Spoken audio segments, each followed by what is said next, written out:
John is what I would describe is there's human beings that have different temperament and different minds and different mentality and a ruthless competitive drive that's almost terrifying to the ordinary person. That's Jon Jones. Jon Jones is a bad guy who's trying to be a good guy. Since the fight will never happen, gun to my head, I would have said Jon Jones will beat him right now. Tom has never been pushed into those championship rounds. That first time you feel that, I gotta get up off that stool after the third round. You needed to fight Tom now when he doesn't have that experience, especially as Jon Jones finally went battle against Tom Aspinall, not in the cage yet, not under the spotlight of a pay-per-view headliner, but through words and plans that could very well lead to action. Jones has recently floated the idea of fighting Aspinall at the White House, which was unexpected at the start of the year.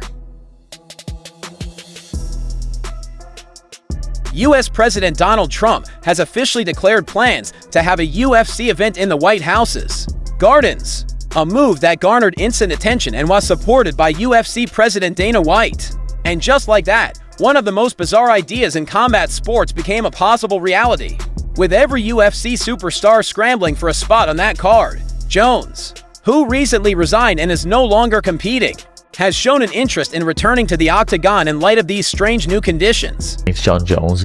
I'll be honest, Tom's a friend. I love Tom. He's one of the coolest dudes in the whole of MMA. Even though Jones is getting old, I just can't pick against Jon Jones. I've been watching Jon Jones, as I say, since 2000. That shift alone would be huge. Jones had retired from the sport after years of domination, leaving an unparalleled past that included many title defenses and to weight classes. However, nothing in MMA is ever final, including retirements. When a fan shared an AI-generated snapshot of Jones and Aspinall squaring off in front of the White House, the past champion did not ignore it. He acknowledged it. He accepted it. In 3 words, I like it. He revived a rivalry that had cooled following his retirement from active fighting. Those words did not represent an official contract signing, but in Jon Jones' universe, nothing starts with a press release. Everything starts with subtle signs, hidden messages, and moments like this. He's like the longest running heavyweight champion in the history of the UFC, isn't he? But he's only like he hasn't fought anyone. I don't think it's going to happen, you know. I think Jon gets a lot of money for being champion. I think the sponsors not paying him a fortune, and I think he's just dragging along, keeping the belt as long as possible because it's worth that much money to him. I mean, Jon's often struggled with tall people who are good boxers. I imagine he probably, if he did fight him, he would. The thought of Jones facing Aspinall feels more real than ever before. For months, Jones had refused to consider the fight. Aspinall had pressed for it. Fans had asked for it, but Dana White skirted around it. But Jones was not interested. He had the leverage and the championship, and he made it clear that he would only consider the bout if it came with a big payoff. Rumors circulated that he requested at least $20 million,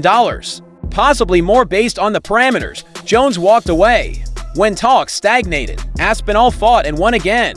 The UFC then did what it usually does in similar situations. It moved on without him. Aspinall was upgraded to undisputed winner, and the division advanced. And say, no, you're not going to take this. And do you know what Jon Jones did? You have it. I don't want to fight. You can have it. This is unbelievable. The greatest of all time. What a load of shit. I'm sorry. Never going to call that him the GOAT. Ever again. Because being the greatest of all time is not just about winning. And that's what Jon Jones doesn't understand. It's about how you conduct yourself throughout the whole of your career. Are you willing to fight the biggest challenges, the biggest tests? Go in there and test. Jones did not. In whole, there were signs that he could return. Quiet entry into the USADA testing pool, the rare social media post hinting at unfinished business, and now a public playing with the White House event. The setting may seem dramatic, even absurd, but the consequences are serious if the UFC truly schedules a fight card at the White House. No battle might have more historical significance than Jones versus Aspinall. It would be a symbolic clash between the last great legend and the new heavyweight king. A fight that appeared to slip into the background is now set to headline the most strange and politically charged UFC show in history. You're a sprinter and you take PEDs. You become faster than people who are not taking PEDs and you win a race. That's okay. You're a cheat, you've won, they'll take your title off you or whatever. That's fine. If your job is to hurt another person, physically hurt another person, which could potentially redirect the rest of their life post-fighting, you're an absolute piece of shit and you should never be able to fight again if you have any PED. Jones would not be the winner this time around. Aspinall now holds that championship, which he earned not just via his performances, but also by the UFC's decision to officially elevate him. That dynamic changes the entire narrative. Previously, the storyline centered around Aspinall's pursuit of the throne. Now Jones would be the rival. UFC White House is crazy, dude. How's that even a thing? Is that allowed? Like, how is Donald even allowed to do that? Be kind of gangster, though. Chandler versus McGregor. Be kind of gangster. Aspinall. John Jones wants to fight on it. Classic. Back in the testing pool after 2 weeks. Bro is a troll and a half. He's not having his title back. That just can't be happening. All the round trip was That alone makes the idea more appealing. Jones has never fought from that position before. His entire career has been focused on domination, control, and psychological superiority. To return after retirement without the belt to face a dangerous younger opponent would be a major test of ego and legacy. And that is exactly why it may happen. Jones has always been fascinated to the idea of showing himself to be the best, even when the rest of the world forgets. I'll just come out and ask you, do you think he's ducking Tom Aspinall? No. John Jones, I said it a million times, I'll say it again. He's never ducked anybody other than that one goofy time with the Chael Sonnen thing. He's never ducked anybody. And, I think the reality is whatever changed his mind with this fight, I don't know, you'd have to ask him that. But, he's 38 years old and I don't know. Do you think if it was someone like Alex Pereira, he would fight them? And it's maybe Tom that he specifically doesn't fancy? What complicates things even further is the possibility that Aspinall no longer wants to fight. The Brit has other choices. Cyril Gane is the most likely next challenger, but there are a slew of other candidates who would lack the drama and weight of a John Jones fight. Aspinall has already begun to adjust his attention, hoping to protect his new standing and create his own era at heavyweight. And if he thinks Jones just wants to fight now that the spotlight has shifted, he may choose to close that door and continue pushing forward. There's a growing feeling that Aspinall isn't interested in waiting for Jones to make up his mind, especially if the money and date are still unknown. I would even say this, and I don't know if this is controversial or not, but I would say that John Jones ducked Tom Aspinall so hard that he went through self-destructive measures just to avoid a fight with this man. That's how good Tom Aspinall is. And everyone you're going to list off is going to get beat. We'll see. Nonetheless, the gravitas of that possible fight appeals to everyone in the MMA community. Even Daniel Cormier, one of Jones' most vocal foes and longtime rivals, has spoken up. He thinks Jones will win, not in the abstract, but right now. Cormier did not temper his opinion or explain it with excuses. He simply stated that, if forced to choose, he would put his money on Jones. But what did you make of it when you heard John calling out Alex of all people? I think he does do this because, Alex Perez now he's like big star in the UFC, everybody loves him, so he know what he's doing, but I believe he should to fight against Aspinall, but I think he a little bit afraid of him, because Aspinall is someone who can really stop him and beat him. Yeah, But that's why I think that he believes if he can, fight against. His logic was obvious. Despite his speed, size, and striking skill, Aspinall has never been tested in the championship rounds. Jones, on the other hand, has been living in them for 10 years. He has built a career out of outlasting other greats in 5-round fights. And Cormier sees this as the crucial factor. Experience under severe pressure in those late minutes when heart and mind are just as important as technique. Think of the star Aspinall would have been if we just would have got that fight over with right away. Think of the star Ngannou still would have been for this company if you just would have had that fight and moved it on. And then you have an epic rivalry between those two, Aspinall and Ngannou. Like the years and years of amazing heavyweight fights could have been happening if John Jones just wasn't a petulant child, and if the UFC wasn't just the, oh no, it's fine, he's just finding himself. Just so annoying. And so... Cormier's comment may not change the betting odds, but it does encapsulate the internal fight inside the MMA world. Nobody really knows how good Aspinall is yet. He's looked great, but he hasn't faced somebody like Jones, who never folds, never gets scared, and changes on the fly. If that matchup is ever set, the questions will come thick and fast. Could Aspinall handle the mental warfare? Could he stop Jones' takedowns, check his kicks, and avoid the traps he so brilliantly sets? Could he keep up if the battle went to the 4th and 5th rounds, where the pace slows but the choices become more tough and costly, and which version of Jones would show up That is another secret. He's been out of competition, semi-retired, and moving in and out of the public eye. Is there a fighter in MMA or the UFC that you just find absolutely insufferable? Because for me, it's Jon Jones, and there is no close second. Jon Jones defended his heavyweight title against a retired 42-year-old Stipe Miocic back in November. Ever since then, Jon has been saying, what has Tom Aspinall done to deserve to fight me? You know, besides Tom being the interim champ and having a defense with that belt, Jon has just found every possible way to not. But he is also Jonathan Jones. Even with less than 100%, he has found ways to win. He beat Cyril Gane without breaking a sweat. He's outwitted opponents with better records, bigger frames, and greater momentum if he's serious about returning. It's hard to envision him doing so without a full camp and proper preparation. And if he gets those, it's tough to bet against him. This entire scenario, while still changing, represents something larger about Jones. He has never completely finished the game. I'm gonna retire Jon Jones without even fighting him. He said that nearly a year ago today.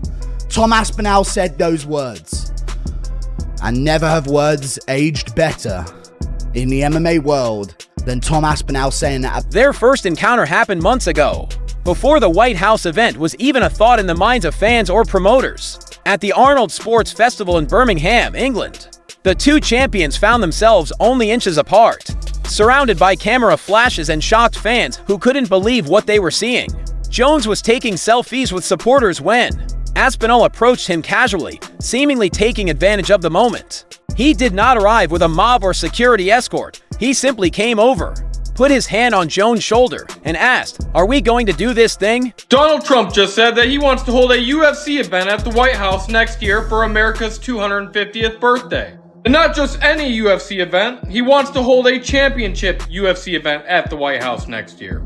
And this got me thinking, what a perfect time for Jon Jones. There was no drama, posturing, or screaming. Jones looked at him and gave a cryptic answer, "I hope so," while he refused to pose for a typical face-off photo.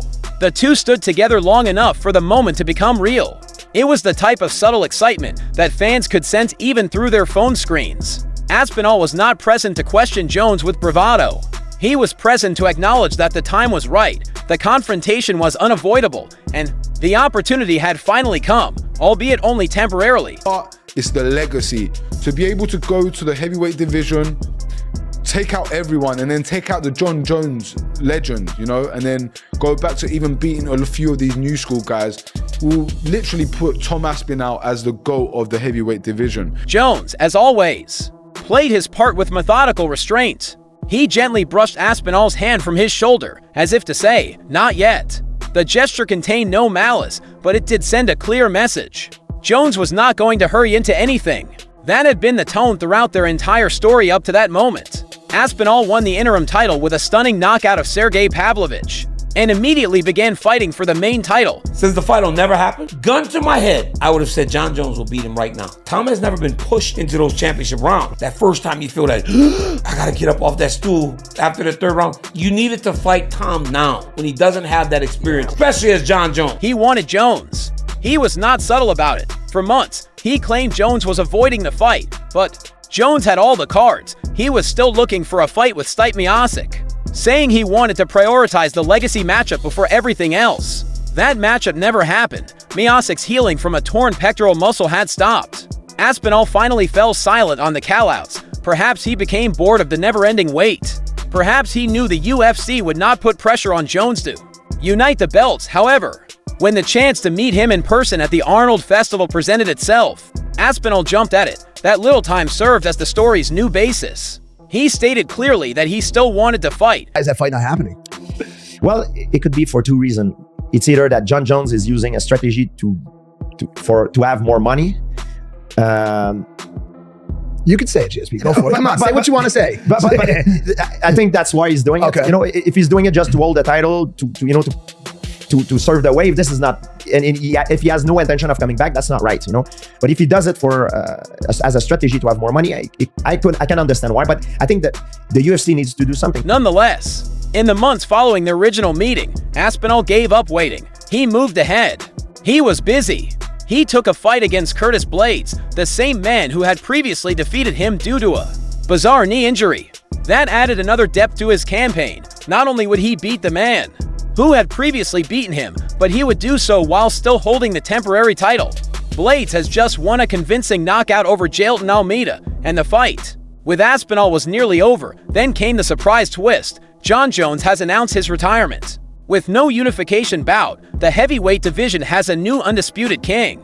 The era of waiting for Jones was finally finished. Think of the star Aspinall would have been if we just would have got that fight over with right away. Think of the star Ngannou still would have been for this company if you just would have had that fight and moved it on. And then you have an epic rivalry between those two, Aspinall and Ngannou. Like, the years and years of amazing heavyweight fights could have been happening if Jon Jones just wasn't a petulant child, and if the UFC wasn't just the, oh no, it's fine, he's just finding himself. Like, just so annoying. And so... It was an odd type of closure. Aspinall had not beaten Jones to win the belt, but he had outlasted him. He'd stayed prepared, loud, and determined to fight anyone while the undisputed champion sat on the sidelines. When the belt was surrendered, Aspinall took over the throne. The heavyweight division finally had a winner after 19 months. That winner was British, quiet, humble, and built like a tank. He'd proven he wasn't a fluke, and he wasn't going to keep waiting on someone else's schedule. What do you make of Tom Aspinall and all the things that he's been saying about it? I think he should go on and have a wonderful career. Do you think that he needs you? No, I think he needs me. When you want something bad enough, and if you get it, it could be the worst thing that could ever happen to you. I love being the ultimate troll. He's not in a position to, like, excite me, because if I whoop his ass, it's going to be the next guy. There's going to be a whole new fan base of somebody who everybody believes in. As the Jones fight looked to be off the table, attention switched to the next contender. Cyril Gane, once the temporary champion, appeared as the most likely candidate. Gane and Aspinall had never fought, therefore there remained unfinished business. Years ago, Aspinall continued that fight. He desperately wanted it, but Gane refused. The fight did not take place, either due to schedule or strategy, and Aspinall had not forgotten it. During a podcast appearance, he made it clear that he felt Gane had ducked him, not in a harsh, trash-talking manner, but in such a way that it was clear he was keeping track of who stood up and who did not. Or not wanting to fight, you think, or do you think it's a combination? Well, I can tell you some stuff about the money situation, but I'm not sure I can say it on camera, so I will tell you that after. I think I'm a bad matchup for him, to be honest. And I think he knows it. My opinion, I think it's a huge risk. Yeah. It's a huge risk. You're younger, you're athletic, you hit hard, you pose problems. We don't have much data on you. He even claimed Gane deserved the beating, and the time couldn't have been better. Gane has returned his form, and he remains one of the most elusive and technical heavyweights on the team. That fight would be a striking masterclass, which the UFC would have no problem promoting. Aspinall accepted it. He also stated that there were others in the division, including Jailton Almeida and Alexander Volkov. He'd already defeated Volkov, but he acknowledged the Russian's recent success and looked open to a rematch. However, the gaming dispute was personal. It was not about ranks. It was about unfinished business. Just come out and ask it. Do you think he's ducking Tom Aspinall? No.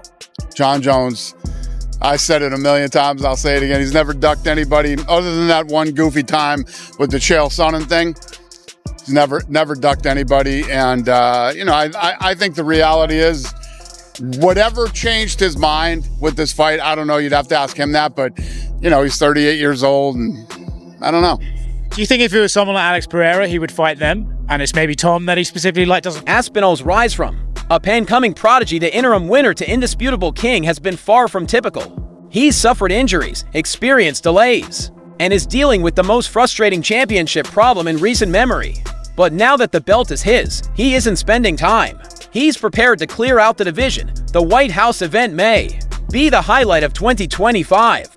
But Aspinall is focused on preserving his standing against those who have been involved. That's what makes his potential confrontation with Gane so intriguing. This is not a forced meeting. It's a long-awaited collision that simply makes sense. And it fits right into Aspinall's present thinking. No more waiting, no more politics. Just real fights between true contenders. Retire Jon Jones without even fighting him. He said that nearly a year ago today. Tom Aspinall said those words. And never have words aged better in the MMA world than Tom Aspinall saying that about. The irony is that Jones may re-enter the debate. His departure did not end with a full stop. It came with caveats: the time, the money, the venue, and now that the White House event has become a reality, the pieces are falling into place for another run. But the power dynamic has changed. Before, Aspinall was hunting Jones. Now Jones must earn that shot back. That change is not merely symbolic, it is massive. For a decade, Jones was the man with the keys. Now he's on the outside, looking in. And Aspinall, whether he fights him or not, has already proven that he can lead the division forward. So what do you think? Please share your views below and subscribe for future updates.